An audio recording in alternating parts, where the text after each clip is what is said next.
I don't know that there's a ton of liability in that. And so you might consider, adding a corporate treasury to that company that is in digital assets.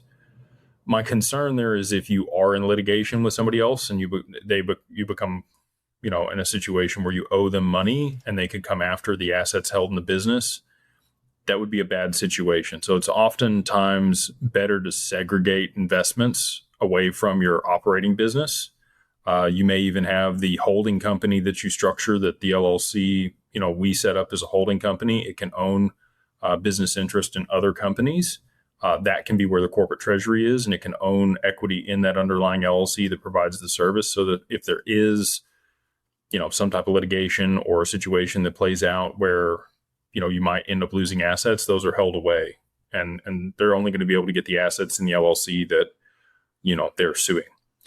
So, that's the one thing that I learned from a business law class that I still use today. I was 17, no, about 15 years ago. So, we would, I can't give you, legal advice. I'm not an attorney or an estate planner or a tax attorney.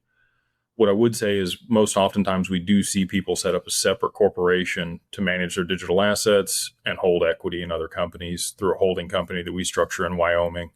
Doesn't matter where you live. You can even be international. If you do plan to have, business here in the U.S. Or move here to the U.S., it might benefit you to structure a company here in Wyoming. Wyoming gives you anonymity. The reason for that is, we're the I've lost the word. We file it for you, so our name appears on that publicly, and then we have a registered agent that we file it through, so their address appears on there. Your information's not on any public filings, and that's also one of the benefits of working with us on a go-forward basis. Is, as your agent, we operate on your behalf, and all of that information that if you tried to do it yourself, you would have to put on there. And then you would have public exposure. So you kind of lose the benefit of the Wyoming LLC if you're doing it yourself. The other piece is creditor protection.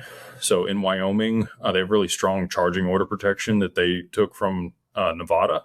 The mob, went to Las Vegas and Nevada, and they set up some really interesting laws there that they brought over to Wyoming. So you get really strong creditor protection in Wyoming. And then the last piece is taxes, which you already know as a business owner. There's no way to mitigate all of your taxes, or no guaranteed way to be able to do that. But at least with a corporation, you do get the full breadth of the tax code to be able to offset your income to reduce your tax exposure. So, for all those reasons, that's why we work with people to structure an LLC in Wyoming in order to be able to hold their digital assets. There's a lot of good people out there doing it.